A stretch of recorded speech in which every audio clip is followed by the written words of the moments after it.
Eu achei que nunca mais ia ver aquela mulher, mas ela voltou, grávida e sem ninguém, e parou bem na minha porteira.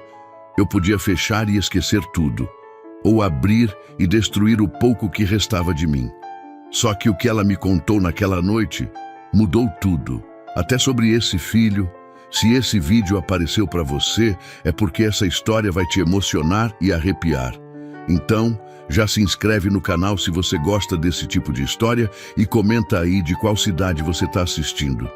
Eu devia ter prestado atenção nos sinais. O céu tinha ficado daquele laranja pesado o dia inteiro, o tipo de laranja que não promete chuva, mas tampouco promete paz. As cigarras tinham parado de cantar por volta das 4 da tarde, e isso sempre me incomodava. Não o silêncio em si, mas a razão dele. Cigarra para de cantar quando sente algo que a gente ainda não consegue nomear. Meu pai dizia isso, e meu pai raramente errava nas coisas do campo. Baio andava devagar, como sempre andava no fim do dia. Ele conhecia aquela estrada de terra melhor do que eu conhecia minhas próprias mãos. Cada buraco, cada pedra solta, cada trecho onde o capim crescia torto por causa do lençol d'água que passava por baixo. Eu deixava as rédeas frouxas e ele conduzia. Assim era há 15 anos. Eu confiava naquele cavalo mais do que confiava na maioria dos homens que já conheci. A fazenda ficava a uns 3 quilômetros da estrada principal, e o caminho de volta era sempre o mesmo.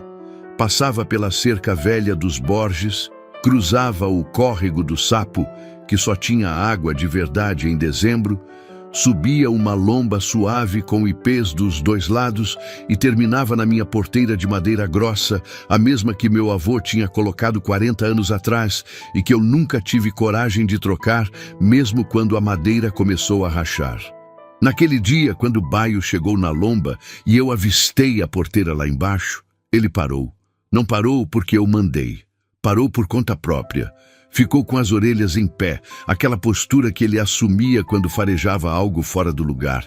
Cobra no meio do caminho, onça passando longe, chuva chegando por trás da serra.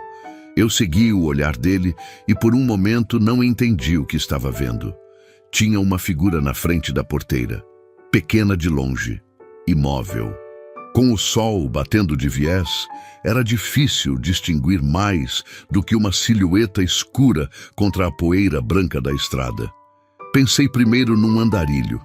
Não era raro por aqui, homem com mochila e chapéu pedindo água ou trabalho de diária.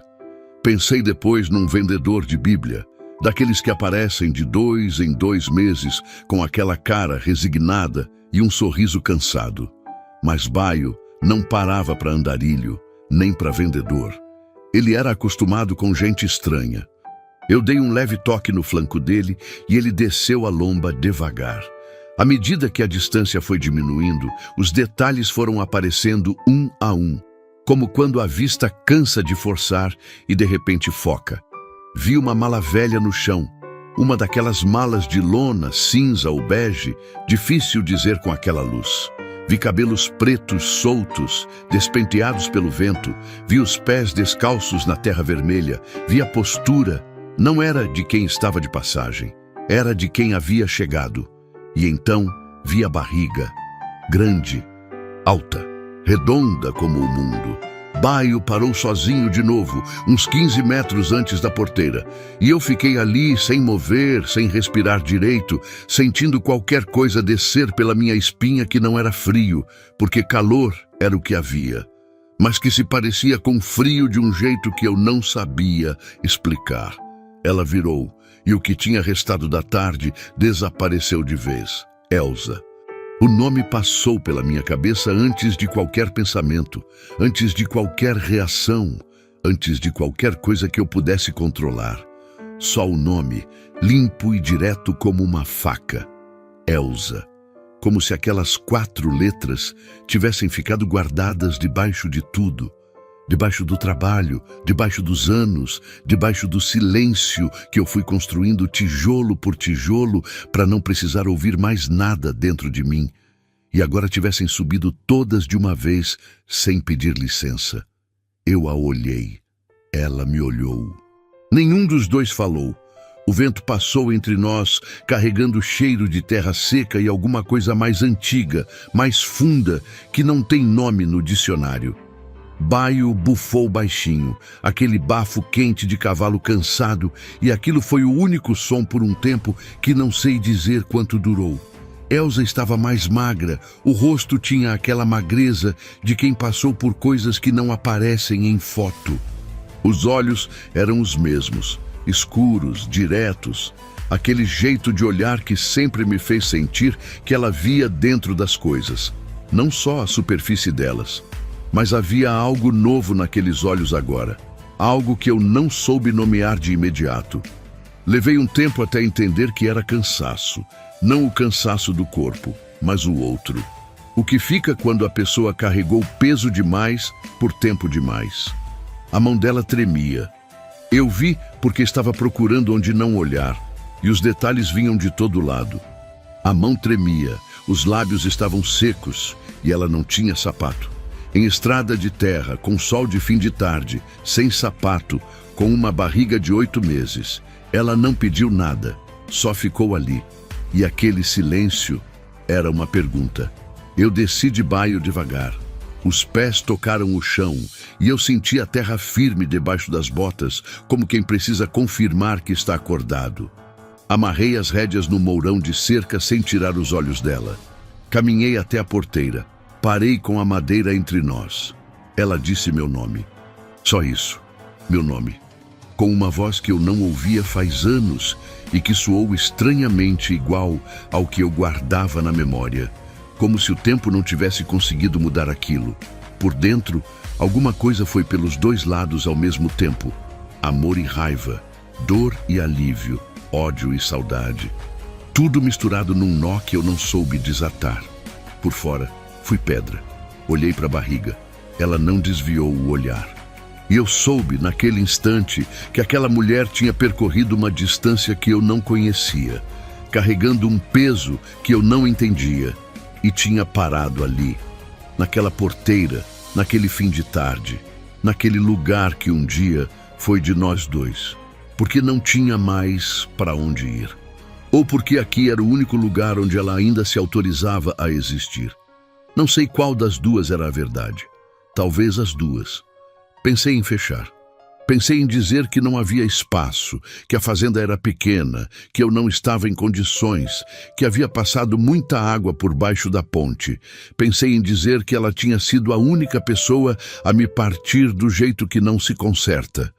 Pensei em dizer tudo isso e em virar as costas. Mas a mão dela ainda tremia, e os pés dela ainda estavam descalços na terra. E aquela barriga era uma criança que não tinha pedido nada a ninguém. Eu coloquei a mão na trava da porteira. Fiquei um segundo ali, sentindo o ferro enferrujado quente na palma, tentando reunir qualquer argumento que fosse mais forte do que tudo que eu estava sentindo. Não encontrei nenhum. Abri, devagar, sem cerimônia, sem palavras bonitas. Desviei o olhar porque não tinha coragem de sustentar o dela. Tem um quarto nos fundos, eu disse. A voz saiu seca, rouca de tarde inteira sem falar. Você pode ficar por enquanto. Ela não disse obrigada. Acho que sabia que agradecer ali seria errado, que aquilo não era favor, nem caridade, que era outra coisa, uma coisa que os dois ainda não tínhamos nome para chamar. Ela pegou a mala do chão, entrou, e quando a porteira fechou atrás dela, eu fiquei parado no mesmo lugar por mais algum tempo, olhando para o nada, ouvindo as cigarras que tinham voltado a cantar em algum momento que eu não notei. Baio me olhava com aqueles olhos grandes e tranquilos. Eu sei, eu disse para ele, em voz baixa. Eu sei que eu não devia. Ele bufou de novo. E eu fui buscar água para ele, porque era isso que eu sabia fazer. Cuidar do que estava na minha frente. Não pensar no que estava por vir. Mas já era tarde para isso, porque quando abri aquela porteira, eu já estava perdido. E no fundo, acho que eu sabia disso antes mesmo de colocar a mão na trava. Naquela noite eu não dormi. Fiquei deitado de costas, olhando para o teto de madeira escura, ouvindo o som da fazenda que eu conhecia de cor, O grilo perto da janela do sul, o vento nas telhas do galinheiro, o rio lá longe, que às vezes parecia mais próximo, dependendo de como o vento soprava. Sons que eu ouvia sem ouvir, que tinham virado parte do silêncio, não interrupção dele. Mas naquela noite havia um som novo. Passos lentos no corredor dos fundos. A cama do quarto de hóspede rangendo uma vez, duas vezes, enquanto ela se acomodava. O cano da pia gemendo quando ela abriu a torneira. Pequenas presenças sonoras que eu não esperava mais encontrar dentro daquelas paredes. Fiquei escutando até o silêncio voltar. Aí fechei os olhos e tentei não pensar em nada. Não consegui. Levantei antes das 5, como sempre. Me vesti no escuro, como sempre. Botei a chaleira no fogo e esperei o café. Olhando pela janela da cozinha, o céu, que ainda era preto, mas já tinha aquela faixa roxa no horizonte que anunciava o dia sem prometê-lo. Quando o café ficou pronto, servi minha caneca e saí pela porta dos fundos. Não deixei nada separado para ela. Não porque fosse maldade, mas porque não sabia como fazer aquilo. Não sabia qual era o gesto certo, qual era a distância certa, qual era a quantidade de cuidado que cabia naquela situação, sem significar mais do que eu estava disposto a significar. Era mais fácil não fazer nada. Era mais seguro. Peguei baio no pasto e fui para lida. O dia foi longo do jeito que os dias de fazenda são longos. Não pelo relógio, mas pelo corpo. Consertei um trecho de cerca no fundo do pasto sul, onde o gado tinha forçado os mourões. Limpei a caixa d'água do curral. Cortei mato na beira do açude que estava tomando a margem devagar, feito tudo o que cresce quando ninguém está olhando. Trabalhei sem parar, porque era isso que eu sabia fazer quando precisava não pensar. Voltei só quando o sol já estava baixo, a sombra do ipê grande se esticando pelo terreiro como um dedo apontando para o leste. Quando desci de baio e abri a porta da cozinha, o cheiro me parou. Arroz, feijão, algo com alho e louro que eu não conseguia identificar, mas que era definitivamente comida de verdade.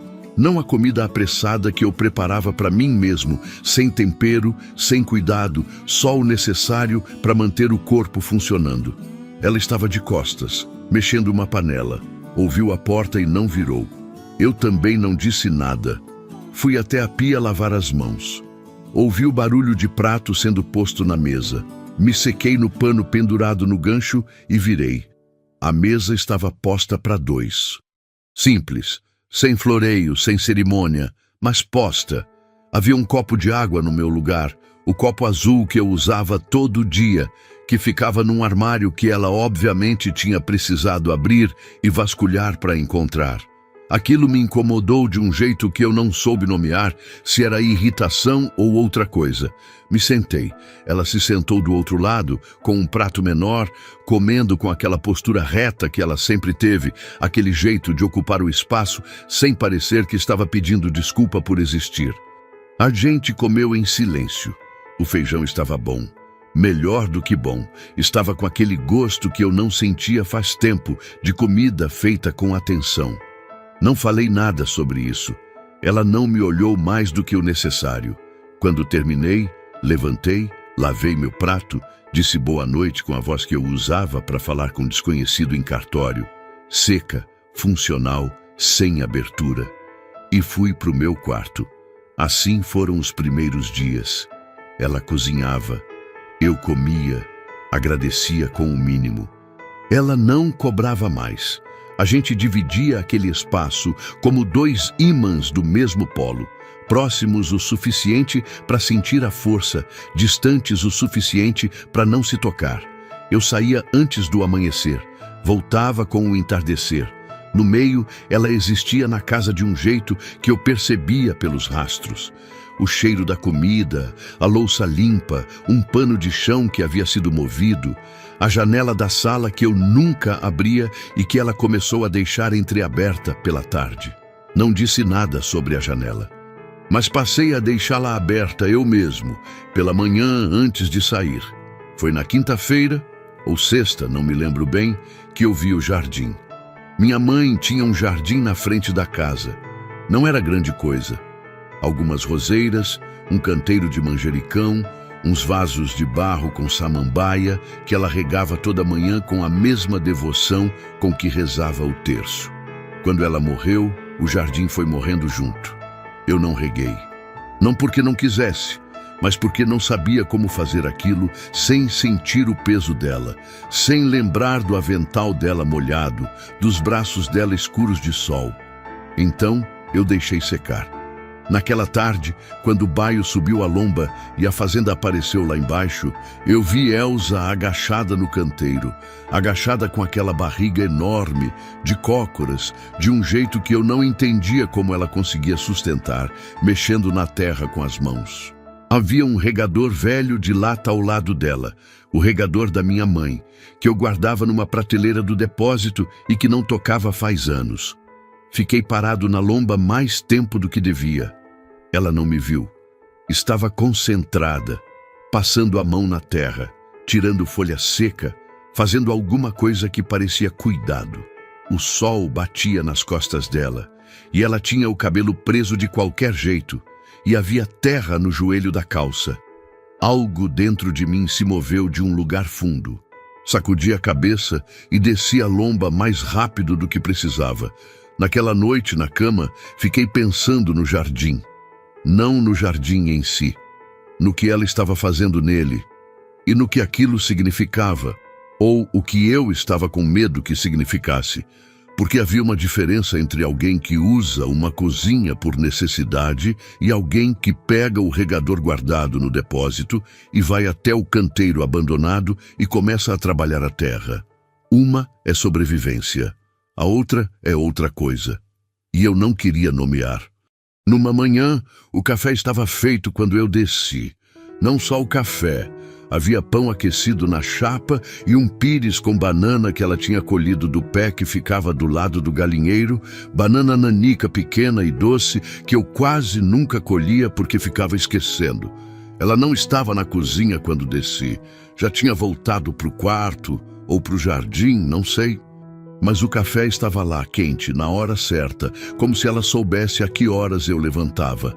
O que fazia sentido, porque ela me ouvia como eu a ouvia, e naquela casa as paredes não eram espessas. Sentei, tomei o café, comi o pão, olhei pela janela o jardim que estava, juro, mais vivo do que na semana anterior.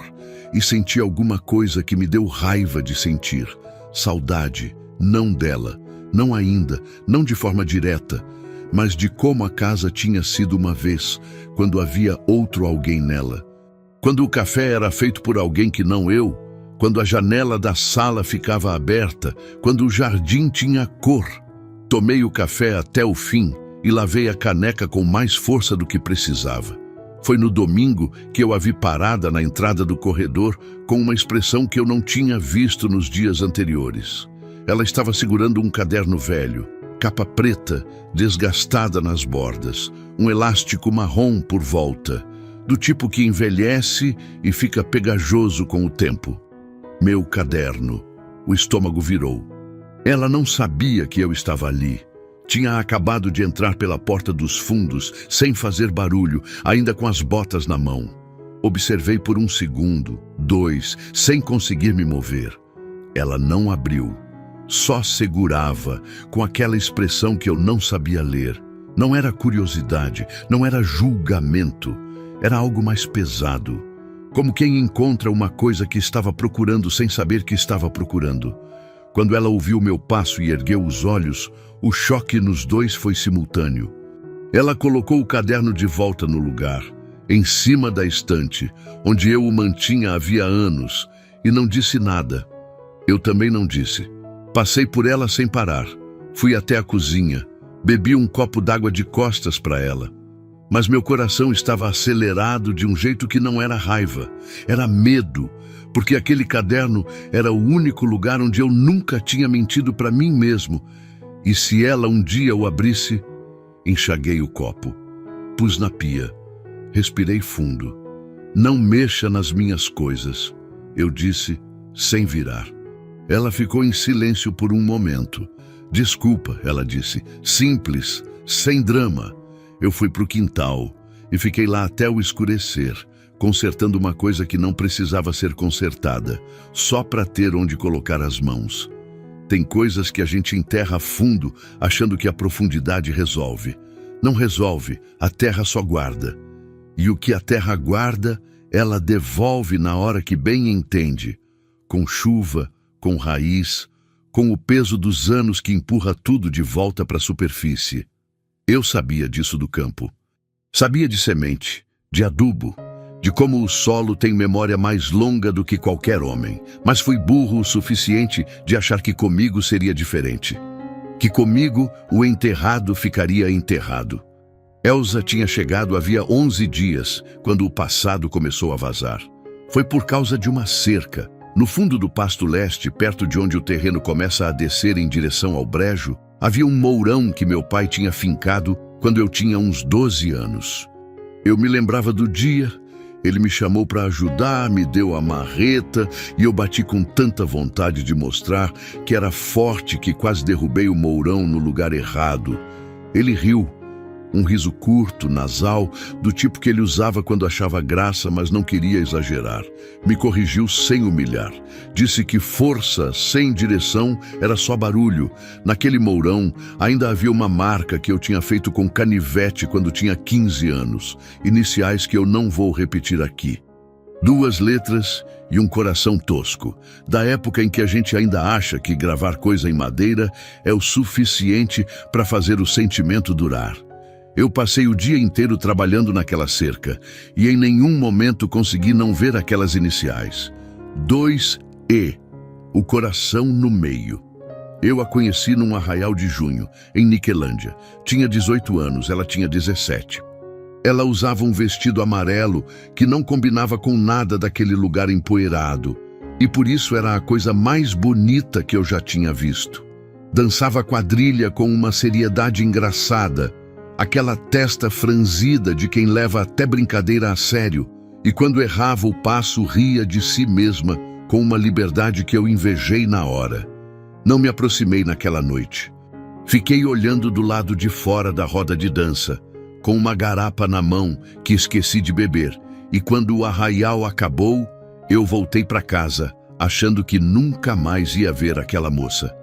Mas Goiás é menor do que parece quando a vida quer. Ela apareceu 3 semanas depois, na feira de Crixás, do lado da barraca de queijo onde meu pai vendia toda a quinzena.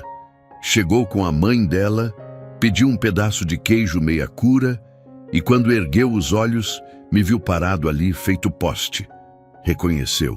Sorriu primeiro. Disse que eu era o menino da garapa esquecida. Eu não soube o que responder. Meu pai, que estava do meu lado, disse: "Ele é de poucas palavras, mas de muito serviço." E riu do próprio comentário. Ela riu também. E aquele riso foi o fim de mim. Foram 4 anos juntos. 4 anos que eu não consigo resumir, porque cada um tinha um peso diferente. O primeiro foi descoberta, o segundo foi raiz, o terceiro foi a sombra do que vinha. E o quarto foi a rachadura crescendo, até que não havia mais como fingir que o muro estava de pé. Ela queria mais do que a fazenda podia dar. Não era ambição barata, era necessidade legítima, aquela fome de pessoa que sabe que tem mais dentro de si do que o lugar que ocupa consegue comportar. Ela desenhava. Não sabia que desenhava bem até que um professor de Goiânia viu os cadernos dela numa visita à escola da cidade pequena e disse que ela tinha talento de verdade, que seria um desperdício não desenvolver. Eu entendi, ou achei que entendia. Mas entender com a cabeça não é a mesma coisa que aceitar com o corpo, e meu corpo rejeitava. Meu corpo via aquela mulher falando de Goiânia com os olhos acesos e sentia o chão afundar devagar debaixo dos meus pés. A briga final não foi grande. Não teve grito, não teve porta batida, não teve cena. Foi pior. Foi aquele silêncio de quando os dois já sabem o que vai acontecer e ninguém quer ser o primeiro a dizer, porque dizer é tornar real. Ela disse primeiro. Disse que precisava ir, que não estava indo por não me amar, que estava indo porque se ficasse ia apagar de dentro dela mesma aquela luz que tinha e que no final eu ia acabar amando uma mulher que não era ela de verdade. Eu fiquei quieto. Ela esperou. Eu não pedi para ela ficar. Não porque não queria. Queria tanto que a garganta fechou e eu não conseguia nem respirar direito. Mas havia naquilo tudo uma dignidade que eu me recusava a destruir, pedindo para ela abrir mão do que era dela por causa do meu medo. Então fiquei quieto. E ela foi. E eu fui para a roça no dia seguinte como se o mundo não tivesse mudado, porque era a única coisa que eu sabia fazer. Durante anos eu me convenci de que havia feito certo. Que deixar alguém ir quando a pessoa precisa ir é a forma mais honesta de amor que existe. Que eu tinha sido maduro, generoso, que devia me orgulhar. Mas a verdade que eu nunca admiti para ninguém, nem para mim mesmo em voz alta, era que eu tinha ficado quieto também por covardia. Porque pedir para ela ficar era se expor de um jeito que eu não sabia fazer. Era mostrar o quanto eu precisava dela, e isso me assustava mais do que perder. Fui criado por homem que não chorava. Não era regra dita. Era exemplo vivido, diário, silencioso. Meu pai amou minha mãe até o último dia da vida dele, e nunca uma vez eu ouvi dizer isso com palavras. Amor se provava na cerca consertada, no bezerro que ele buscava sozinho na madrugada, na conta do mercado que ele pagava sem reclamar. Amor era trabalho, amor era presença, amor não era fala. Eu aprendi errado, ou aprendi certo demais para um mundo que tinha mudado sem me avisar. Naquela noite, depois da cerca, voltei tarde. A casa estava quieta, a luz do quarto dos fundos apagada. O jantar estava coberto com um prato na boca da panela. Ela tinha o hábito de deixar guardado. Nunca esperava eu chegar para comer junto, como se entendesse que eu precisava daquele ritual solitário, ou como se ela também precisasse do dele. Servi meu prato. Comi em pé, encostado na pia, olhando pela janela o terreiro escuro. O jardim estava irreconhecível. Não é que estava bonito. Ainda era cedo para isso. Mas estava vivo de um jeito que não estava na semana anterior. A terra estava revirada e fofa. As roseiras tinham sido podadas nas hastes mortas. Havia mudas novas que ela devia ter encontrado no mato. Aquelas mudas bravas que crescem sozinhas e que a maioria das pessoas não reconhece como coisa de valor. Minha mãe reconhecia. Fiquei olhando por um tempo. Depois lavei o prato, apaguei a luz e fui para o meu quarto. Mas antes de deitar, abri a gaveta da mesa de cabeceira. O caderno não estava mais lá. Estava na estante. Eu mesmo tinha posto ali faz tempo, num dia distante que eu não me lembrava direito. Talvez porque achasse que na estante era menos esconderijo e mais descuido, que ninguém daria atenção a um caderno velho, entre outros cadernos velhos, e livros de agronomia e almanaque do campo. Fiquei olhando para ele por um momento. A capa preta, o elástico marrom, anos ali dentro. Anos de coisas que eu nunca disse para ninguém. Cartas que eu escrevia para ela, não para mandar, nunca para mandar, só para não explodir por dentro. Escritas nas noites longas de seca, quando o silêncio ficava pesado demais. Escritas depois de sonhos em que ela aparecia e eu acordava com aquela sensação de perda renovada, como se perdesse de novo toda vez. Escritas no aniversário dela que eu lembrava todo ano sem querer, sem poder parar de lembrar. Coloquei a mão no caderno. Tirei a mão, deitei, apaguei a luz.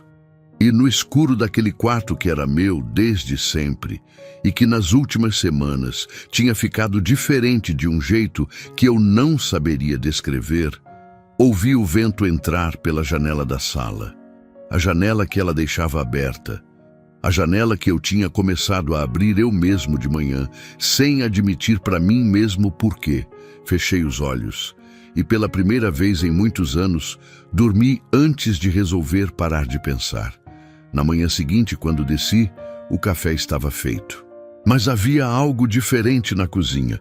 Uma pequena muda de manjericão num copo de vidro na janela. Verde, jovem, com aquele cheiro que invade tudo quando o sol bate. Minha mãe sempre teve manjericão na janela da cozinha.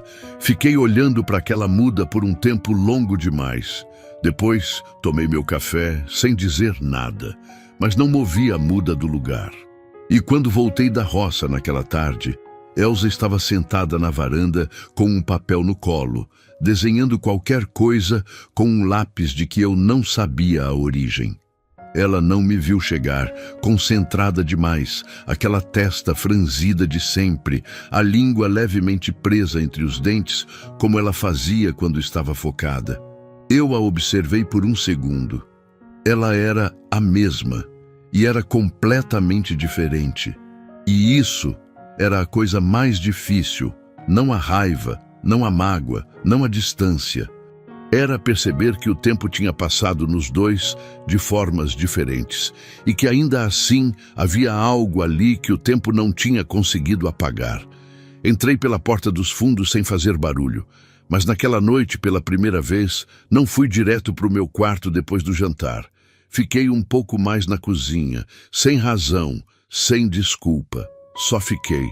Eu devia ter trancado aquele caderno. Devia ter guardado numa gaveta com chave ou queimado numa das fogueiras de limpeza de pasto que eu fazia todo ano em agosto, quando o campo estava mais seco e o fogo pegava limpo e rápido e não deixava rastro. Devia ter feito isso anos atrás, quando ainda havia tempo, quando aquelas páginas eram só memória e não risco. Mas não fiz, porque tem uma parte da gente que guarda o que deveria soltar, que precisa de uma prova de que aquilo foi real, que aquela dor existiu, que aquele amor existiu, que houve um tempo em que eu fui capaz de sentir com aquela intensidade toda. O caderno era essa prova. Era o único testemunho honesto de quem eu era quando ninguém estava olhando. E agora ele estava nas mãos dela. Não vi o momento em que ela o pegou. Tinha saído antes do amanhecer para verificar o bebedouro do Pasto Norte, que estava com a boia emperrada faz dias. Voltei por volta das 9 da manhã, com a blusa encharcada de suor e a cabeça já pesada pelo sol que não perdoava nem cedo. A casa estava quieta quando entrei. Quieta de um jeito diferente. Não o silêncio habitual daquelas paredes, mas algo mais carregado, o tipo de quietude que acontece depois que alguma coisa muda e o ar ainda não sabe como se comportar. Ela estava na cadeira da sala, com o caderno no colo, aberto. Eu parei na soleira da porta da cozinha, ainda segurando o chapéu na mão, e o tempo fez aquela coisa estranha que faz nos momentos errados. Ficou lento, como melado escorrendo, me obrigando a ver cada detalhe com uma clareza que eu não pedi. Ela não ergueu os olhos imediatamente. Estava lendo, ou tinha estado lendo e agora estava só olhando para a página, aquele olhar parado de quem já terminou, mas ainda não conseguiu voltar completamente de onde foi. Quando ergueu a cabeça e me viu, nenhum dos dois se mexeu. O caderno estava aberto numa página do meio. Eu não precisava ver qual. Eu sabia de cor o que havia em cada parte daquele caderno, em que páginas eu tinha escrito com raiva, em quais com saudade, em quais nos dias em que a solidão ficava grande demais, e eu precisava colocar para fora de algum jeito ou engolir de vez. Ela fechou o caderno devagar, não com culpa, com cuidado, como quem fecha uma coisa que é frágil. Pousou no braço da cadeira, me olhou, e naquele olhar havia algo que eu passei anos me recusando a receber de qualquer pessoa. Não era pena, não era julgamento, era reconhecimento. O tipo que dói mais do que qualquer crítica, porque quando alguém te vê de verdade, de repente você não tem mais para onde fugir dentro de si mesmo. Eu não devia ter lido, ela disse. A voz estava diferente, mais baixa, mais cuidadosa. Não devia, eu concordei. Peguei o caderno do braço da cadeira sem olhar para ela. Fui para o meu quarto. Pus o caderno na gaveta da mesa de cabeceira e desta vez fechei a gaveta com aquela firmeza de quem está trancando algo, mesmo sem chave, mesmo sabendo que chave não resolve o que já estava resolvido. Fui até a pia do banheiro, lavei o rosto, me olhei no espelho por um segundo, não havia nada de diferente no rosto. Mesma cara cansada, mesma barba por fazer, mesmo os olhos que foram perdendo o brilho tão devagar que eu nem percebi quando ele acabou. Mas por dentro estava diferente. E eu sabia por quê. E não queria saber. Naquela tarde, eu não saí para a roça. Fiquei consertando o motor do gerador no galpão, com a cabeça dentro da máquina e as mãos ocupadas, que era o jeito mais honesto de estar ausente sem sair do lugar.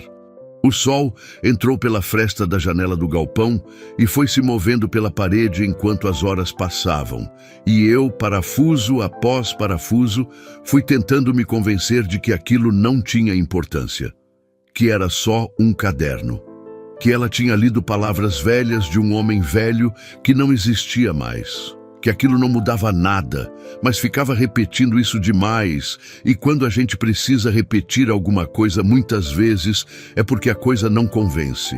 O jantar foi diferente. Ela cozinhou frango com pequi, que eu não comia faz anos, porque pequi era a coisa que ela sabia fazer e que eu nunca aprendi.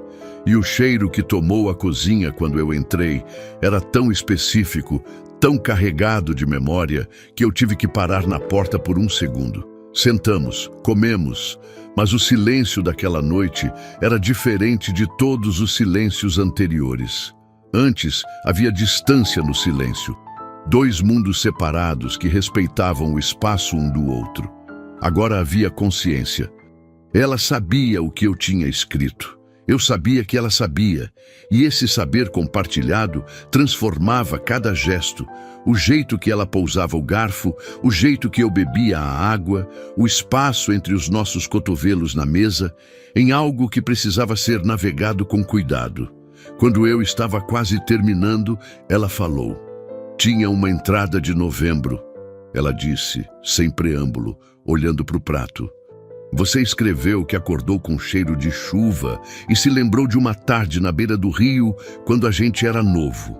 Eu não disse nada. Eu me lembro dessa tarde, ela continuou. Você tinha levado aquela melancia enorme no arção do cavalo e ela estava quente porque o sol tinha batido o dia inteiro e a gente comeu assim mesmo, porque você disse que melancia quente era melhor que nenhuma melancia. Eu disse que você tinha reclamado do calor da melancia. Eu disse sem querer. Ela deu um sorriso pequeno, rápido. Sumiu antes de ter tempo de se estabelecer. Eu reclamei, ela admitiu. Ficamos em silêncio. O ventilador de teto girava devagar acima de nós. Aquele chiado seco de pá desbalanceada que eu nunca tinha consertado porque nunca incomodava suficiente para virar prioridade. Por que você nunca mandou nada? Ela perguntou. Baixinho, sem acusação. A pergunta era simples. A resposta não era. Fiquei olhando para o resto da comida no meu prato. Porque não mudaria nada, eu disse. Ela ficou quieta por um tempo. Você não sabe disso, ela disse. Sei, eu disse. E levantei. Lavei o prato. Disse boa noite com a mesma voz de sempre. Seca, fechada, funcional. Amanhã preciso sair cedo. Vou verificar o pasto do fundo. Fui para o meu quarto, mas fiquei acordado horas, olhando o teto, com a barriga cheia de frango com pequi e a cabeça cheia de coisas que eu me recusava a pensar e que pensavam por conta própria de qualquer jeito. Nos 2 dias seguintes, ela me olhou diferente. Não de forma dramática. Não era o tipo de olhar que exige resposta, que pressiona, que cobra. Era mais sutil. Era o olhar de quem passou a ver uma camada a mais, de quem ajustou o foco e agora enxerga além da superfície. Ela me via trabalhar e havia algo no jeito dela observar que me deixava desconfortável da mesma forma que deixa desconfortável ser visto de verdade. Eu continuava frio, continuava monossilábico. Continuava saindo antes do sol e voltando com o corpo exausto como escudo. Mas havia fissuras, pequenas, quase invisíveis. Como a vez que ela teve dificuldade para alcançar a prateleira alta do armário, com aquela barriga que mudava seu centro de gravidade em tudo, e eu, que estava passando pelo corredor naquele momento exato, alcancei sem pensar, peguei o que ela precisava, pus na bancada e fui embora sem dizer uma palavra. Ela não agradeceu em voz alta. Mas quando eu passei pela janela da cozinha lá de fora, vi ela de costas, parada, com a mão espalmada na barriga. E aquele gesto, aquela mão quieta sobre a barriga, aquele momento de pausa, me atingiu num lugar que eu estava guardando com muito cuidado. Na quinta-feira à noite, não consegui dormir de jeito nenhum. Levantei às 2 da manhã. Fui até a cozinha, bebi água, fiquei na janela olhando o terreiro iluminado pela lua que estava quase cheia. O jardim embaixo da janela estava crescendo visivelmente agora. As roseiras tinham brotado. O manjericão na janela tinha dobrado de tamanho. Havia uma or amarela que eu não sabia o nome abrindo numa das mudas bravas que ela tinha transplantado. Ouvi o rangido da cama no quarto dos fundos. Depois silêncio. Depois, passos lentos, cuidadosos, no corredor. Ela entrou na cozinha sem me ver de início. Eu estava de costas na janela e a luz estava apagada. Quando me viu, parou. "Desculpa", ela disse. "Não sabia que você estava acordado." "Pode ficar", eu disse. Ela foi até a pia, bebeu água. Ficou do outro lado da janela, olhando para o mesmo jardim que eu estava olhando, com a mão espalmada na barriga daquele jeito que ela tinha. Ficamos em silêncio por um tempo. A lua batia de lado na cozinha e havia grilos e havia vento baixo. E havia aquela hora da noite que não pertence nem ao dia que passou, nem ao que vai começar. "Ele chuta muito à noite", ela disse, sem me olhar, falando para o jardim. Eu não disse nada por um momento. "É menino?", eu perguntei. A voz saiu diferente do que eu queria, menos dura. Ela hesitou um segundo antes de responder. "Sim", ela disse. Assenti com a cabeça, mesmo que ela não estivesse me olhando. "Você escolheu o nome?", outra pausa, mais longa. "Ainda não", ela disse. Havia algo naquela pausa que eu notei, mas não soube nomear. Uma hesitação com camadas, não o tipo de pausa de quem ainda não decidiu, mas o tipo de quem decidiu não dizer. Não perguntei mais nada. Fui para o meu quarto pouco depois, mas levei aquela pausa comigo e fiquei com ela muito tempo no escuro, virando de um lado para o outro, sentindo que havia ali alguma coisa que ela ainda não tinha me contado. Alguma coisa além do óbvio, além do que eu podia ver. Não sabia o que era, mas sabia que estava lá. Como semente debaixo da terra, invisível, quieta, esperando a hora de rachar o solo e aparecer. Foi uma sexta-feira, quando o mundo lá de fora bateu na minha porta. Não literalmente, ainda, mas foi quando eu comecei a entender que o problema de Elsa não era só dela, que ela não tinha chegado até mim só pelo desespero de uma mulher grávida sem destino. Havia algo mais pesado do que isso. Algo com nome e endereço. Eu estava no curral quando ouvi o celular vibrar no bolso. Número desconhecido, prefixo de Goiânia. Não atendi. Vibrou de novo. Atendi na terceira vez, impaciente, achando que era algum fornecedor de ração. Era Dona Conceição, vizinha de infância de Elsa, uma senhora de 70 anos que eu conhecia de vista dos tempos antigos. "Tobias", ela disse sem rodeio, "você precisa saber que o Fábio está procurando por ela. Já foi na casa da mãe dela, já foi onde ela trabalhava. Alguém disse que ela tinha vindo para essa direção e ele saiu ontem de carro." Fiquei quieto, com a mão apertando o celular. "Que tipo de homem é ele?", perguntei. A pausa dela me respondeu antes das palavras. "O tipo que não aceita não", ela disse. "Tobias, esse homem bateu nela 2 vezes que eu soube. Pode ter sido mais." Desliguei. Fiquei parado no meio do curral com o sol batendo na nuca e o celular quente na mão, sentindo alguma coisa endurecer dentro de mim. Não raiva ainda, mas a antessala da raiva. aquele frio calmo que antecede quando a situação exige que você pare de sentir e comece a pensar. Fui até a casa. Ela estava na varanda com o papel no colo, desenhando. Sentei na cadeira de frente sem cerimônia.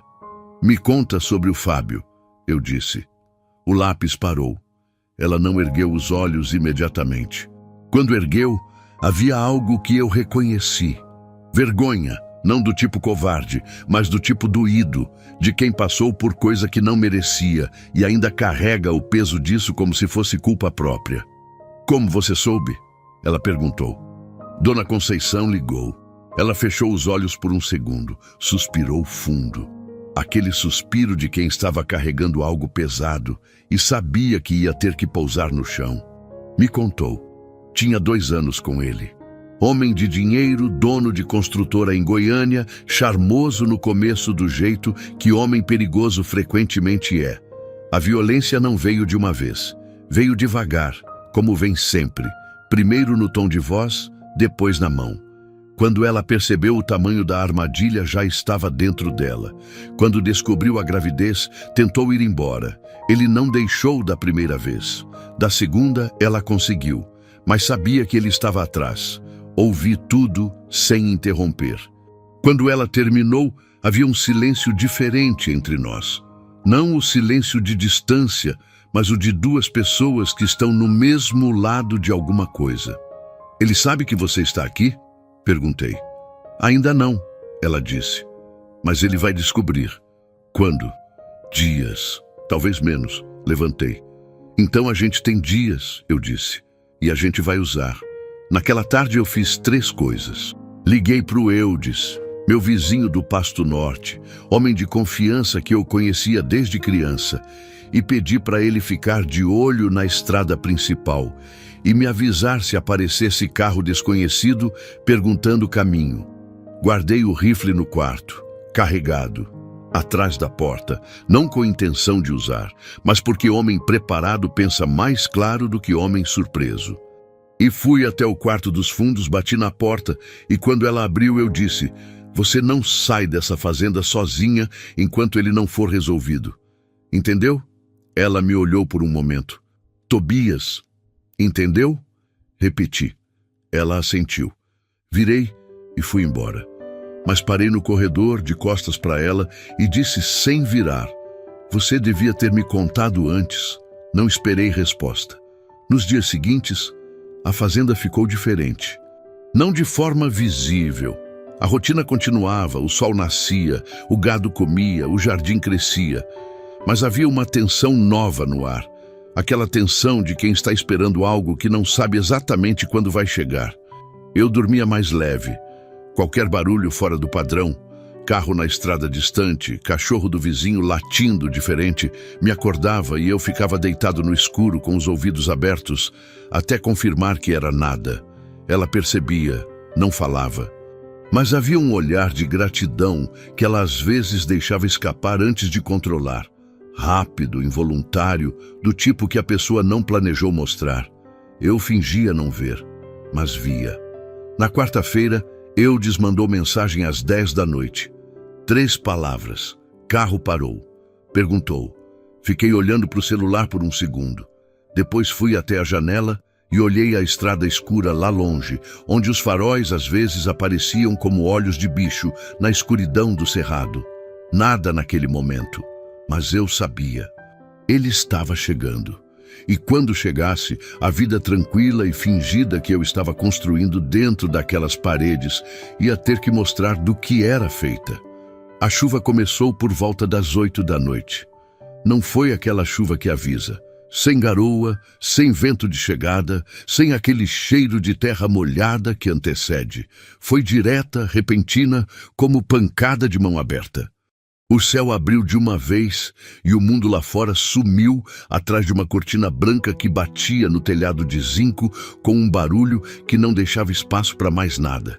Eu estava no galpão revisando o gerador quando começou.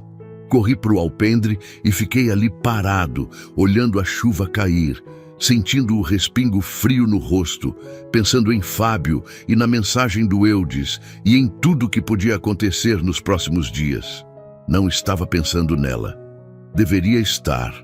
Ouvi o barulho às 9h15. Um baque surdo vindo de dentro da casa. Não o barulho de objeto caindo, mas algo maior, mais pesado, com aquela qualidade específica que paralisa a gente antes mesmo de entender o que foi. Entrei correndo. Atravessei a cozinha, o corredor, cheguei na porta do quarto dos fundos. Ela estava no chão. De joelhos, com uma das mãos espalmada na parede e a outra segurando a barriga, com o rosto contraído numa expressão que eu conhecia do gado e que nunca queria ver em ser humano. Dor que não pede licença, dor que toma o corpo inteiro e não negocia. Me joguei no chão do lado dela sem pensar. Elsa. A voz saiu diferente, mais funda, mais exposta. Elsa, me olha. Ela me olhou. Havia medo nos olhos dela. Não o medo de dor, mas o outro, o medo de quem sente que alguma coisa pode estar errado de verdade. Começou há uns 20 minutos, ela disse, a voz entrecortada. Eu achei que ia passar. Por que você não chamou? Ela não respondeu. Não precisava. Eu sabia por quê. Pelo mesmo motivo que eu fingia não precisar de nada. Porque pedir ajuda ainda era difícil demais para nós dois. Coloquei o braço atrás das costas dela e ajudei a levantar com o cuidado que se tem com coisa frágil. Aquele cuidado que o corpo sabe fazer mesmo quando a cabeça ainda está tentando entender a situação. A levei até a cama. Ela se sentou na beira, respirando fundo. Aquela respiração ritmada de quem está tentando controlar o que o corpo quer fazer sozinho. Peguei o celular. A chuva tinha derrubado o sinal. Uma barra sumindo e voltando. Fui até a janela, segurei o celular no alto. Consegui 2 minutos de sinal suficiente para falar com a enfermeira de Crixás, Dona Teresa, que eu tinha no contato por causa de acidente de peão anos atrás. Ela me orientou com aquela calma de quem já passou por isso muitas vezes. Verificar o intervalo entre as contrações, checar se havia sangramento, manter a posição deitada de lado, hidratação. Se chegar a menos de 5 minutos entre uma e outra, você coloca ela no carro e liga para mim no caminho, ela disse. Mas pelo que você está descrevendo, pode ser contração de Braxton Hicks, o corpo ensaiando, comum nessa fase. Desliguei e voltei para o quarto. Fiquei ali, não havia decisão consciente. Meu corpo simplesmente não foi embora. Puxei a cadeira velha que ficava no canto do quarto, aquela cadeira de madeira escura que minha mãe usava para costurar, e sentei do lado da cama.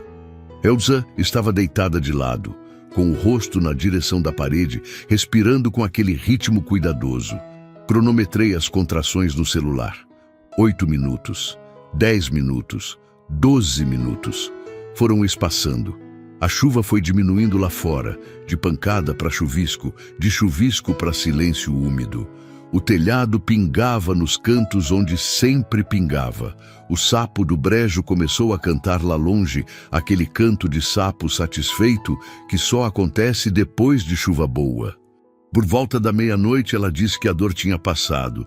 Eu não me levantei. Fiquei na cadeira. Ela virou devagar na cama até ficar de costas, olhando para o teto, com a mão espalmada na barriga como sempre. Aquele gesto que eu já tinha aprendido a reconhecer como linguagem dela, maneira de confirmar que estava tudo bem lá dentro. Ficamos em silêncio por um tempo que eu não sei medir.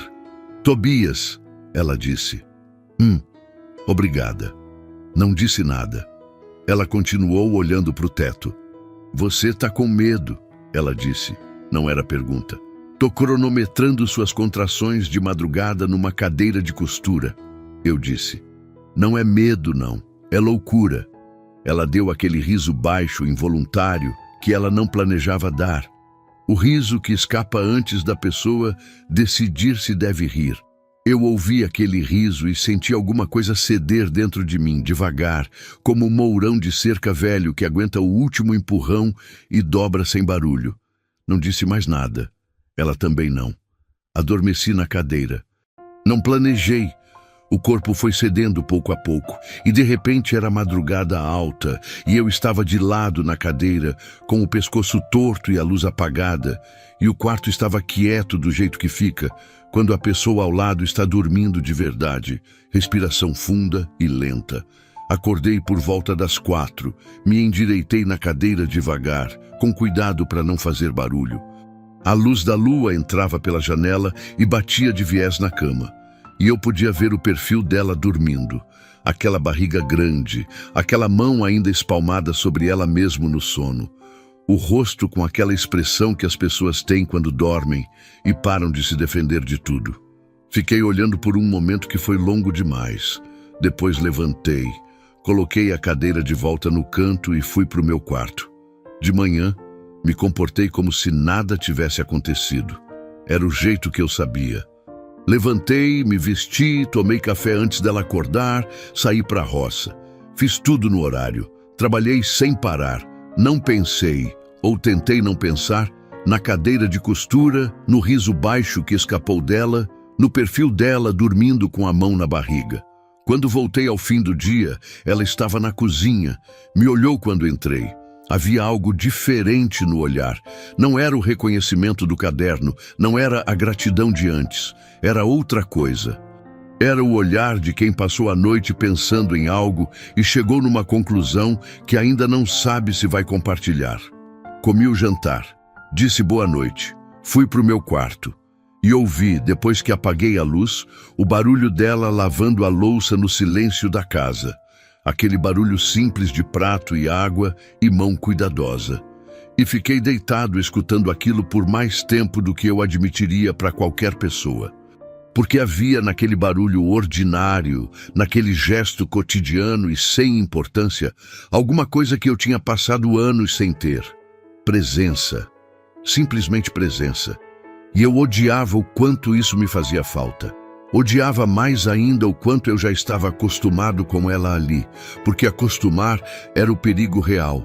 Não a chegada dela, não o homem que vinha chegando, não o caderno, não a barriga, não nada disso.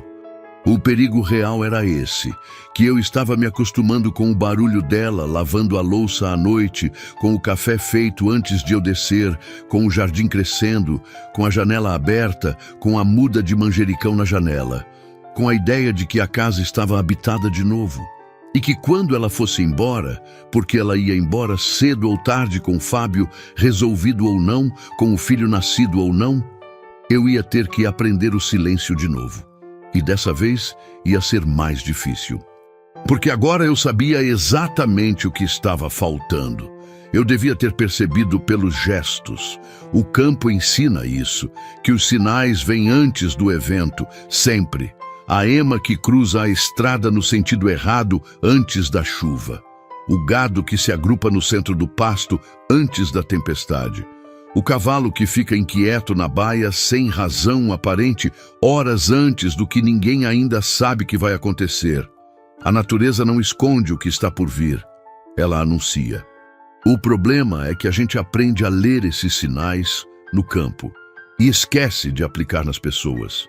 Esquece que gente também avisa, que gente também faz gestos que significam coisa, gestos pequenos, domésticos, quase invisíveis, e que só depois, quando já é tarde, a gente entende o que estava sendo dito o tempo inteiro.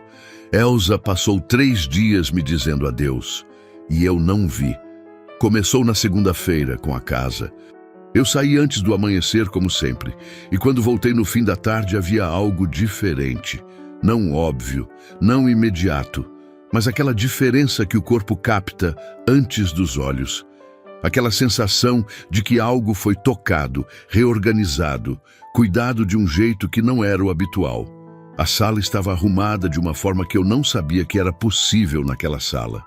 Não é que eu fosse desleixado, mas havia nisso tudo uma atenção que não era de limpeza, era de deixar. De pessoa que vai embora e quer deixar o lugar bem antes de sair. As estantes tinham sido limpas, os livros de agronomia alinhados, a cadeira de costura da minha mãe que eu tinha posto de qualquer jeito, depois da noite da chuva, estava de volta no canto exato, onde sempre ficou, com um pano dobrado no assento. Eu olhei para aquilo e não pensei nada. Fui trocar de roupa. Na terça-feira foi à cozinha. Ela passou a manhã inteira lá dentro. Eu ouvi pelo galpão o barulho de panela, de armário abrindo e fechando, de água correndo.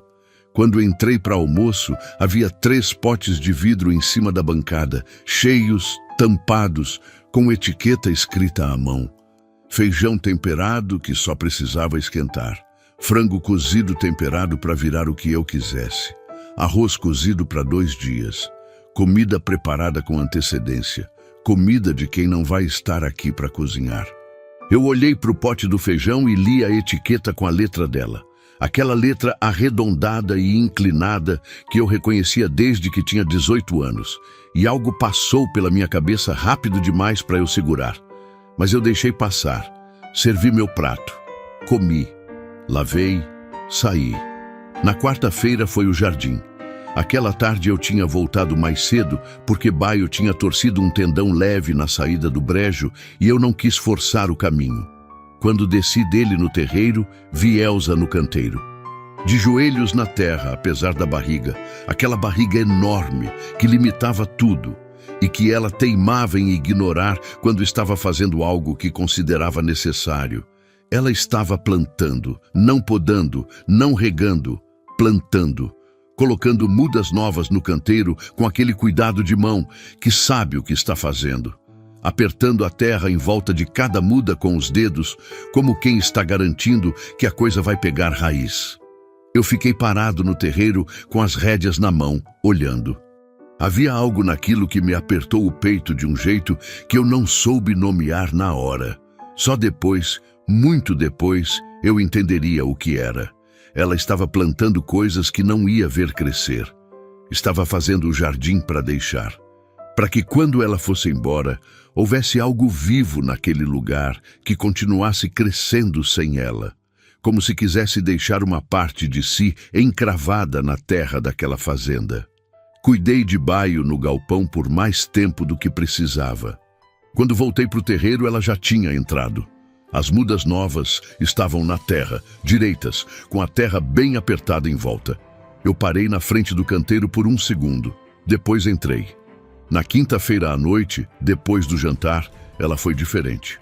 A conversa naquela mesa, se é que dava para chamar de conversa o que a gente tinha, aquela troca esparsa de frases curtas, com silêncio ocupando o espaço maior, foi mais longa do que o normal. Não porque ela perguntou mais ou disse mais, mas porque havia nela uma qualidade diferente de presença. Aquele jeito de quem está guardando cada detalhe, como quem sabe que não vai ter outra oportunidade. Ela me perguntou sobre meu pai. Não sei por quê. Talvez porque eu tinha mencionado ele de passagem dias atrás, falando da cerca. Mas ela perguntou e eu respondi. E de repente eu estava falando do meu pai de um jeito que eu quase nunca falava. Não só os fatos, mas as texturas. O cheiro de couro e querosene que ele tinha quando chegava da roça. O silêncio dele que nunca era vazio. Era cheio de coisa não dita, mas sentida. A última vez que eu o vi de pé, antes da doença, consertando uma roda de carroça no terreiro, com aquela concentração que ele punha em tudo. Ela ouvia, aquele jeito dela de ouvir que sempre me desarma. Sem pressa, sem preparar a resposta, enquanto você fala, só ouvindo de verdade, com os olhos na sua direção e o corpo quieto. Quando eu parei de falar, havia um silêncio bom entre nós. O tipo raro. Ela disse, você é muito parecido com ele. Não respondi, mas não me levantei logo. Fiquei mais um tempo na mesa com o café que tinha esfriado, olhando pela janela o jardim escuro. Quando fui para o meu quarto, havia algo diferente na minha cabeça. Não agitação, não aquele turbilhão de pensamentos que me tomava a maioria das noites. Era uma quietude estranha, quase suspeita, do tipo que antecede as coisas grandes. Eu devia ter prestado atenção nisso. Não prestei. Sexta-feira o Eudes me ligou às 4 da tarde. Tobias! O carro voltou. Dessa vez perguntou o nome da fazenda e o caminho. Fiquei com o celular no ouvido, sentindo o ar sair do peito devagar. Quantos no carro? 2, o motorista e um mais velho. Paletó, cara de quem manda. Desliguei, fui direto até a casa. Encontrei Elsa na varanda com o papel no colo, mas ela não estava desenhando. Estava parada, o lápis quieto entre os dedos, olhando para o horizonte com aquela expressão que eu tinha aprendido a reconhecer como preocupação contida. Ela me viu chegar e soube. Não precisei dizer nada, o meu rosto disse. Ele descobriu onde você está. Eu disse assim mesmo, porque ela merecia a verdade direta. Ela fechou os olhos por um segundo. Quando? Talvez hoje à noite, talvez amanhã. Ela assentiu devagar. Abriu os olhos. Havia neles aquela resolução que eu tinha visto uma vez antes, no dia em que ela tinha chegado na porteira, descalça, com a mala velha, sem recuar. A mesma resolução. O mesmo rosto de quem tomou uma decisão antes de você chegar. Aquilo me inquietou. Mas eu estava preocupado com Fábio e com o que fazer quando ele aparecesse, e não fiquei suficientemente quieto para entender o que aquela expressão estava dizendo. Passei a tarde planejando. Liguei para o delegado de Crixás, que eu conhecia de longa data, um homem honesto, daqueles que ficam na mesma cidade a vida inteira porque escolhem ficar, não porque não têm para onde ir. Expliquei a situação. Ele disse que ia mandar uma viatura para ficar de prontidão na estrada principal durante a noite. Tranquei o portão de ferro que ficava no início da entrada da fazenda. Aquele portão que eu raramente usava porque preferia a porteira de madeira, mas que quando fechado era sólido o suficiente para dar tempo. Pus o rifle no quarto, verifiquei as janelas. Fiz tudo o que um homem faz quando está se preparando para proteger o que é seu. E não parei para pensar que talvez o problema não viesse de fora. Jantamos mais cedo do que o costume. Ela tinha feito arroz e frango, simples, sem o capricho de outros dias, e comemos sem a conversa de véspera, cada um dentro do próprio pensamento. Eu estava calculando ângulos e possibilidades, ensaiando o que diria quando Fábio aparecesse, construindo argumentos e posições como quem arruma móveis antes de uma ventania. Ela estava quieta de um jeito diferente. Agora eu sei o que era. Era o silêncio de quem já decidiu. Depois do jantar, ela foi para o quarto sem dizer boa noite. Coisa que ela nunca fazia, sempre tinha aquele boa noite simples antes de ir. Eu notei, mas atribuí ao cansaço, à tensão do dia, à gravidez que pesava mais nas últimas semanas. Fui até o galpão fazer uma última verificação no gerador. Voltei. Tranquei as portas, apaguei as luzes da sala. Fui para o meu quarto. Deitei. Fiquei acordado na escuridão, ouvindo a fazenda, cada barulho, cada variação no vento. Adormeci sem querer. Não sei que horas eram quando acordei. Devia ser além da meia-noite. O céu pela janela estava daquele preto fundo que só existe nas horas mais pequenas da madrugada. Acordei sem saber por quê, sem barulho que justificasse, só aquela sensação de que algo havia mudado na respiração da casa. Fiquei parado um momento escutando o grilo, o vento, o pingo da goteira do galpão que eu não tinha consertado ainda. E então, o rangido suave da porta dos fundos. Me sentei na cama. Esperei. Silêncio. Me levantei. Fui até o corredor. A porta do quarto dela estava aberta, não escancarada, mas aberta, daquele jeito de quando alguém saiu e não quis fazer barulho ao sair. Fui até a janela da sala e a vi. Estava no terreiro, embaixo do ipê, com a mala velha na mão. A mesma mala de lona cinza com que tinha chegado. Andava devagar em direção à porteira, aquela andada pesada dos últimos meses de gravidez, mas determinada, sem hesitar no passo. Havia uma lua nova naquela noite, fraca, magra, que mal iluminava, mas era suficiente para ver a silhueta dela contra o fundo escuro do cerrado. Ela estava indo embora, de novo, sem avisar, sem dizer. A mesma porteira, a mesma mala. E eu do mesmo lado de dentro, olhando pela janela como se o tempo tivesse dado uma volta completa e me devolvido ao começo. Só que desta vez, eu sabia o suficiente para saber o que estava perdendo. Dei 2 passos até a porta dos fundos. Parei com a mão na maçaneta. Por um segundo, só um segundo, considerei deixar ela ir, deixar o destino ser o que fosse, me proteger do modo que eu sabia me proteger, ficando quieto, ficando no lugar, deixando as coisas passarem sem enfrentar, como eu tinha feito da primeira vez. A maçaneta estava fria na minha mão. Pensei no frango com pequi, na muda de manjericão na janela, no riso baixo que escapou no escuro, na mão espalmada na barriga, no jardim que ela tinha plantado sem saber se ia ver crescer, nas mudas que ela tinha colocado na terra naquela tarde, aquelas mudas que ela sabia que não ia ver florescer, que plantou de qualquer jeito porque queria deixar algo vivo naquele lugar. Abri a porta. Elsa.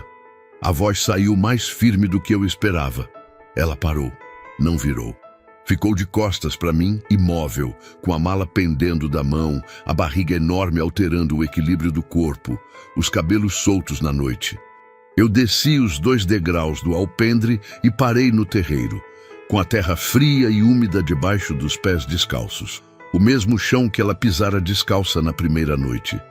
Ela não virou, mas também não deu mais um passo em direção à porteira. E eu entendi que ela estava esperando. Não que eu pedisse, não que eu argumentasse. Estava esperando saber se eu ia ficar parado ou se ia, desta vez, dar um passo à frente.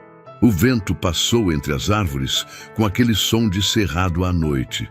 Aquele som que não tem igual em lugar nenhum do mundo. Seco e vivo ao mesmo tempo, como coisa que respira, mas não dorme. Eu dei o passo. Eu nunca fui homem de discurso. Meu pai não era. Meu avô não era. Os homens da minha família aprenderam a existir pelo trabalho, pela presença, pela mão que conserta e pelo corpo que aguenta, não pela palavra. Palavra era recurso de quem não sabia fazer outra coisa. Era o que eu achava. Era o que eu tinha acreditado por tempo suficiente para transformar em identidade. Mas naquela madrugada, no terreiro frio, com a terra úmida sob os pés e aquela mulher de costas a menos de 10 metros de mim, eu entendi que o silêncio tinha um custo, que eu tinha pagado esse custo uma vez já, pago com anos, com noites longas, com um caderno cheio de cartas que nunca foram mandadas para ninguém, e que se eu ficasse quieto de novo, desta vez, o preço seria diferente. Desta vez eu saberia exatamente o que tinha deixado ir, e isso eu não aguentaria carregar. Elsa, eu disse de novo. Ela não virou, mas os ombros dela mudaram, aquela tensão sutil de quem está segurando alguma coisa que quer sair. Eu me aproximei, devagar, com o cuidado que se tem quando se aproxima de coisa que pode se assustar e fugir. Não por ela ser frágil, mas porque o momento era frágil. Aquele tipo de instante que quebra se for forçado. Parei a um passo atrás dela. Você vai me contar onde você acha que vai? Eu disse. A voz saiu mais rouca do que queria. De madrugada, grávida, com uma mala velha e o Fábio podendo estar na estrada. Ela ficou em silêncio por um momento. Exatamente por isso, ela disse, baixinho. Por causa do Fábio. Que lógica é essa? A única lógica que eu tenho, Tobias. A voz dela tremeu no meu nome, levíssimo. Se eu fico aqui, ele vem aqui. E se ele vem aqui, o problema deixa de ser só meu. Já é meu há dias. Não precisava ser, mas é. Eu falei mais alto do que planejava, e o som saiu no silêncio da madrugada maior do que eu queria, e os grilos pararam por um segundo, como se o campo também estivesse ouvindo. Baixei a voz. Já é meu desde que você cruzou aquela porteira, Elsa. Não tem como desfazer isso. Ela continuou de costas. A mala pesava na mão dela. Eu podia ver pelo jeito que o ombro estava descido de um lado. E havia na postura dela algo que me doía de ver, aquela rigidez de pessoa que está sendo forte porque não pode se dar ao luxo de não ser, aquele esforço visível de quem carrega peso demais faz tempo demais. Você não me deve nada, ela disse. Eu sei que não devo, eu disse. Não é sobre dever. Então sobre o quê? Eu respirei fundo. O vento passou de novo entre o ipê e as paineiras lá no fundo do terreiro. Aquele som que só existe no cerrado à noite, seco e vivo, como a respiração de coisa muito grande e muito antiga. Havia rã cantando no brejo. Havia o cheiro de terra molhada que ficou da chuva de dias atrás. Havia aquela lua magra que mal iluminava, mas que era suficiente para ver o contorno dela ali, aquela barriga enorme, aquela mala pendendo, aqueles cabelos soltos que o vento movia devagar. Eu coloquei a mão no braço dela, devagar, sem apertar.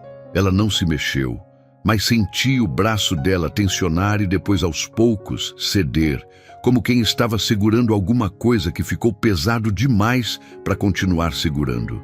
Vira, eu disse. Ela ficou parada por um longo segundo, depois virou. O rosto dela, à luz fraca da lua, estava diferente de tudo que eu tinha visto nessas semanas. Sem a máscara de contenção que ela usava durante o dia, sem o esforço de parecer bem, sem a dignidade controlada que ela mantinha à mesa e na varanda e em todos os lugares onde os dois fingíamos que aquilo era só uma situação temporária de uma pessoa que precisava de abrigo. Ela estava cansada. Não o cansaço de madrugada, o outro. O cansaço fundo, acumulado, de quem correu longe demais sozinha por tempo demais e finalmente parou num lugar onde talvez fosse possível parar de correr e que justamente por isso estava indo embora. Porque ficar parecia perigoso demais, não por causa de Fábio, mas por causa de outra coisa que ela não sabia mais como proteger. Os olhos dela brilhavam. Ela não estava chorando, ainda, mas estava perto. Eu segurei o braço dela e disse o que eu tinha ensaiado nos 10 metros de terreiro entre a porta dos fundos e ali o que eu tinha construído palavra por palavra sem saber que estava construindo. Se você sair por essa porteira agora, dessa vez você não volta. Fiz uma pausa. E eu também não sobrevivo. Ela abriu a boca e fechou. A mala caiu. Não largou. Caiu, simplesmente, como quando a mão abre porque o corpo tomou uma decisão antes da cabeça. Bateu na terra com aquele baque surdo de coisa pesada e ficou tombada no chão entre nós dois. E então, Elsa chorou. Não o choro contido, aquele choro de quando a pessoa tenta segurar e deixa sair só um pouco. Foi o choro inteiro. Aquele que vem de fundo, que estremece os ombros, que não tem mais como ser controlado porque passou do ponto onde controle é possível. Ela pôs as mãos no rosto e chorou com aquela entrega de quem finalmente parou de ser forte porque não aguentava mais ser forte. Eu fiquei parado por um segundo, porque sou do jeito que sou, porque não fui criado para saber o que fazer com choro de mulher, porque a minha primeira reação diante de coisa que não sei manejar é ficar quieto. Mas desta vez fiz diferente. Dei o último passo e coloquei os braços em volta dela, com cuidado. Com a barriga entre nós, aquela barriga enorme e viva e quente, que impedia o abraço de ser completo, mas que estava lá de qualquer jeito, parte daquilo tudo, parte daquela história que eu ainda não entendia completamente. Ela não recuou. Enterrou a testa no meu ombro e chorou ali, no terreiro frio da minha fazenda, debaixo da lua magra do cerrado, enquanto os grilos retomavam o canto e o vento passava nas árvores e o mundo continuava existindo ao redor de nós com aquela indiferença bonita que o mundo tem. Eu não disse nada, só fiquei, que às vezes é a única coisa certa. Não sei quanto tempo ficamos assim. O suficiente para o choro dela ir diminuindo, para a respiração dela ir voltando ao ritmo, para ela ir erguendo a cabeça devagar do meu ombro. Quando se afastou um pouco e me olhou, havia naquele rosto algo que eu não sabia nomear. Não alívio exatamente, não alegria. Era mais parecido com a expressão de quem depôs uma armadura e ainda não sabe bem como se movimentar sem o peso dela. Ela limpou o rosto com as costas da mão. Respirou fundo. E então fez a coisa que eu não esperava. Com os dedos que ainda tremiam levemente, foi até a gola da camisa. Aquela camisa de botão que ela usava quase sempre desde que tinha chegado. E tirou alguma coisa de dentro. Pendurado num cordão fino, um pequeno objeto que ela tinha carregado perto do corpo o tempo inteiro sem que eu soubesse. Ela abriu a mão e colocou na minha. Eu olhei. No centro da minha palma havia um cordão velho de couro com um medalhão pequeno de metal. Prata escurecida, gasta nas bordas, com uma gravação quase apagada de tão antiga. Eu precisei aproximar os olhos na luz fraca para entender o que estava vendo. Era Nossa Senhora Aparecida. O medalhão da minha mãe. O estômago virou, não de susto, de reconhecimento. Aquele reconhecimento que paralisa, porque o que você está vendo não deveria ser possível, não faz sentido ainda. E ao mesmo tempo, alguma coisa dentro de você já entendeu antes que a cabeça chegue lá. Eu conhecia aquele medalhão. Tinha visto ele no pescoço da minha mãe por toda a minha infância. Ela o tirava só para tomar banho e colocava de volta imediatamente, com aquele gesto de hábito tão incorporado que era quase reflexo. Quando ela morreu, eu procurei o medalhão entre as coisas dela e não encontrei. Achei que tinha perdido no hospital. Fiz uma paz amarga com isso e não falei mais no assunto. Mas estava ali, na minha mão. Eu erguei os olhos para Elsa. Ela me olhava com aquela expressão de quem carregou algo por tempo demais e finalmente chegou no lugar onde podia pousar. "Como você tem isso?" eu disse. A voz saiu estranha, áspera. Ela respirou fundo. "Sua mãe me deu", ela disse. Eu fiquei em silêncio, tentando entender. "Quando?", consegui dizer. "Quando eu fui embora da primeira vez." Ela parou. Escolheu as palavras com aquele cuidado de quem sabe que o que está prestes a dizer vai mudar alguma coisa. "Eu fui me despedir dela antes de ir. Você não sabia. Ela pediu para eu não contar. Me deu o medalhão e disse que um dia eu ia precisar de uma razão para voltar e que quando eu voltasse, eu te entregasse." O mundo ficou quieto. Não o silêncio externo. Os grilos continuavam. O vento continuava, a noite continuava sendo noite. Mas dentro de mim havia um silêncio diferente, do tipo que acontece quando uma peça encaixa num lugar que estava vazio faz tanto tempo que você tinha esquecido que o espaço existia. Minha mãe sabia, soube antes de mim, soube antes de qualquer um. Soube daquele jeito que mulheres antigas sabem de coisas que os homens ficam anos descobrindo. Pelo olhar, pelo gesto, pelo que não é dito, mas está em tudo. E tinha deixado uma mensagem, não com palavras, com um medalhão de prata escurecida e um cordão velho de couro, com a fé dela traduzida em objeto e entregue nas mãos da única pessoa que ela sabia que um dia voltaria. Eu fechei a mão em volta do medalhão. Senti o metal morno da palma de Elsa que tinha aquecido o objeto. Aquele calor de coisa que foi carregada junto com o corpo por muito tempo. "Tem mais", ela disse, baixinho. Eu a olhei. Ela abriu a boca, fechou, e então disse. E quando disse, disse de uma vez, sem pausa no meio, porque sabia que se pausasse ia perder a coragem. "Tobias, esse filho não é do Fábio." O terreiro ficou muito quieto. Eu ouvi o sapo do brejo, ouvi o vento, ouvi o meu próprio coração batendo num ritmo que eu não reconhecia. "O que você disse?", eu disse. Mas eu tinha ouvido. "Eu e o Fábio." Ela disse devagar, com aquela voz de quem recita algo que ensaiou muitas vezes, mas que ainda dói na garganta. "A gente ficou junto por 2 anos, mas eu nunca fui completamente dele. Ele sabia disso. Era por isso que ele ficava com raiva. Era por isso que ele batia." Ela prendeu o ar por um segundo. "Tem uma época, Tobias.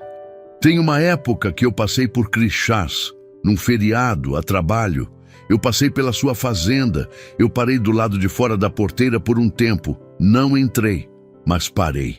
Eu ficava em silêncio, sentindo cada palavra dela descendo como água em terra seca. Você foi na cidade naquela semana, ela continuou. Eu te vi na feira. Você não me viu, ou não quis me ver. Eu não fui falar com você. Mas naquela noite no hotel, Ela respirou. Eu tomei uma decisão errada. Voltei para o Fábio. Achei que era o que eu tinha. Achei que tinha perdido o direito de querer outra coisa. Elsa, deixa eu terminar. A voz dela tinha aquela firmeza frágil de vidro que está sendo segurado com as duas mãos. Quando descobri que estava grávida, fiz as contas. As contas não fechavam com o Fábio. Não fechavam de jeito nenhum, Tobias. Eu sei quando foi. Eu sei. Eu só não soube como te dizer. Não sabia se você ia acreditar. Não sabia se você ia querer. E então, fiquei com medo. E o medo me paralisou por meses, até que o Fábio ficou violento de vez, e eu não tive mais opção, senão pegar a mala e ir. Ela parou. Me olhou com aqueles olhos escuros, diretos, que sempre viram dentro das coisas. Eu vim até aqui porque não tinha para onde ir, ela disse, mas também vim porque o lugar certo para esse filho nascer era perto do pai dele, mesmo que o pai dele não soubesse, mesmo que ele fosse me fechar a porteira na cara. Eu fiquei imóvel por um tempo que não sei medir. A cabeça era um lugar estranho naquele momento. Não pensamentos exatamente, mas imagens, sensações, aquela velocidade de quando o cérebro está processando mais do que consegue organizar em sequência. A mão espalmada na barriga, o riso que escapou no escuro, as mudas plantadas na tarde, o feijão nos potes de vidro, o caderno, o medalhão, minha mãe dando o medalhão para as mãos dela e dizendo que um dia ela ia precisar de uma razão para voltar. Minha mãe que nunca errou nas coisas que importavam. Eu olhei para o medalhão ainda fechado na minha mão. Abri os dedos. Nossa Senhora Aparecida me olhava de volta. Aquela face serena, gasta de tanto ser tocada, que sobreviveu a tudo e continuava lá, igual, sem pressa. Eu não sou homem de lágrima. Não chorei. Mas alguma coisa foi embora de dentro de mim naquele momento. Alguma coisa dura, velha, que eu tinha construído tijolo por tijolo ao longo de anos e que se chamava de proteção, mas que na verdade era só medo com outro nome. Foi embora devagar, como vai a tensão de músculo que ficou contraído tempo demais e finalmente recebe ordem para soltar. Eu dei um passo em direção a ela. Ela não recuou. Peguei a mão dela. Aquela mão que eu tinha visto tremendo na porteira na noite da chegada, aquela mão que regou o jardim e fez o café e escreveu etiquetas nos potes e carregou um cordão com um medalhão que não era dela, mas que ela tinha guardado como se fosse sagrado. E segurei. Que nome você estava pensando? Eu disse. Ela piscou. Aquela pergunta não era o que ela esperava. O quê? Para ele, eu disse. Que nome você estava pensando? Ela me olhou por um segundo com aquela expressão de quem está tentando entender se o que está acontecendo é real. Eu tinha pensado em João, ela disse levemente insegura, por causa do seu pai. Eu soube naquele instante que minha mãe tinha feito tudo certo, porque meu pai se chamava João. E Elsa sabia disso. Claro que sabia, tinha nos conhecido quando a gente era novo, tinha estado naquela fazenda, tinha visto meu pai consertar a roda de carroça no terreiro com aquela concentração que ele punha em tudo. E tinha guardado aquilo também, durante todos esses anos, do mesmo jeito que eu guardei coisas naquele caderno, não para usar, só para ter, só para que o que foi real continuasse tendo peso em algum lugar. João, eu repeti baixinho, testando o som. Ela assentiu. Havia uma pergunta no rosto dela, não feita em palavras, mas ali, clara, esperando. A pergunta de quem estendeu a mão no escuro e ainda não sabe se a outra mão vai aparecer. Eu não sou homem de discurso, mas encontrei o que precisava dizer. Você não vai sair por essa porteira, eu disse. Nem hoje, nem amanhã. O Fábio vai aparecer e vai encontrar o que merece encontrar. E quando isso tiver resolvido, a gente vai resolver o resto. Fiz uma pausa. Junto. A palavra caiu entre nós, com aquele peso específico de palavra, que não é dita com frequência e que por isso ainda tem todo o peso que merece. Ela ficou me olhando por um longo segundo. E então, pela primeira vez, desde que tinha chegado naquela porteira descalça com a mala velha e a barriga de 8 meses, pela primeira vez, desde que eu tinha aberto aquela porteira com a mão trêmula e dito que tinha um quarto nos fundos, ela sorriu de verdade. Não o sorriso contido, não o sorriso de cortesia que ela usava quando precisava. O sorriso inteiro. Aquele que eu não via faz anos e que era exatamente igual ao que eu guardava na memória, o que me fez perceber que memória às vezes não mente. Eu peguei a mala do chão. Ela colocou a mão na minha e voltamos para dentro. O Fábio apareceu no dia seguinte, como eu sabia que ia aparecer. Chegou com outro homem, num carro caro e sujo de estrada, bateu no portão de ferro com aquela arrogância de quem não costuma ouvir não. O delegado Maurício estava na estrada principal como tinha prometido. Eu estava do lado de dentro do portão com o rifle no braço, não apontado, só presente. Só lembrando que havia uma linguagem que homem assim entende melhor do que qualquer outra. Não precisei de muita palavra. Maurício cuidou da parte legal. Havia uma medida protetiva que Elsa tinha registrado semanas antes de chegar aqui. Uma precaução que ela tomou sem me contar, porque ainda estava aprendendo a confiar que eu ia ficar. Fábio praguejou. Ameaçou, fez o que homem covarde faz quando percebe que o mundo não vai dobrar do jeito que ele esperava. Depois foi embora. E o silêncio que ficou depois que o carro sumiu na curva da estrada foi diferente de todos os silêncios anteriores. Era o silêncio de depois de tempestade, limpo, úmido, com aquele cheiro de terra lavada que é um dos cheiros mais honestos que existem. João nasceu numa quinta-feira de setembro, no hospital de Crixás, com Dona Teresa presente, com chuva fina lá fora que batia na janela, com aquela gentileza de chuva de setembro que não quer assustar ninguém. Eu fiquei no corredor por horas, sentado naquela cadeira de plástico duro, com o chapéu na mão e a postura de homem que está tentando se comportar normalmente numa situação que é completamente fora da sua normalidade. Quando Dona Teresa abriu a porta e disse que eu podia entrar, eu me levantei devagar. Entrei no quarto. Elsa estava deitada, cansada, com aquele cansaço específico de quem fez a coisa mais difícil e mais importante que existe.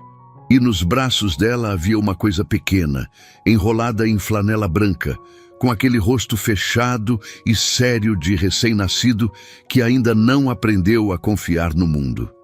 Ela ergueu os olhos quando eu me aproximei. "Quer pegar?" Ela disse. Eu não respondi de imediato. Olhei para aquele rosto pequeno, para aquela testa franzida, para aqueles dedos mínimos que saíam da flanela branca. Estendi os braços. Ela depositou João neles com aquele cuidado de mãe que já sabe como segurar.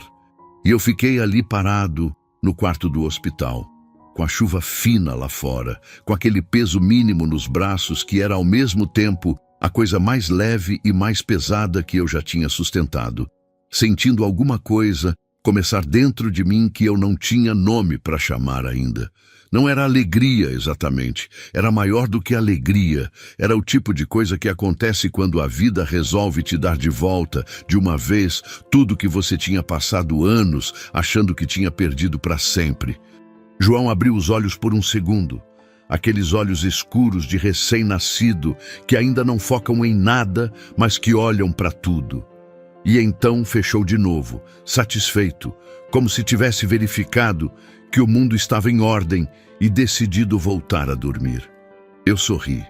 Não o sorriso contido, o inteiro. Na tarde em que voltamos para a fazenda, eu parei baio na lomba.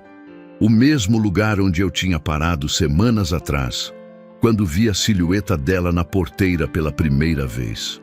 O sol estava baixo, daquele laranja honesto de fim de tarde que não promete tempestade, só anuncia descanso.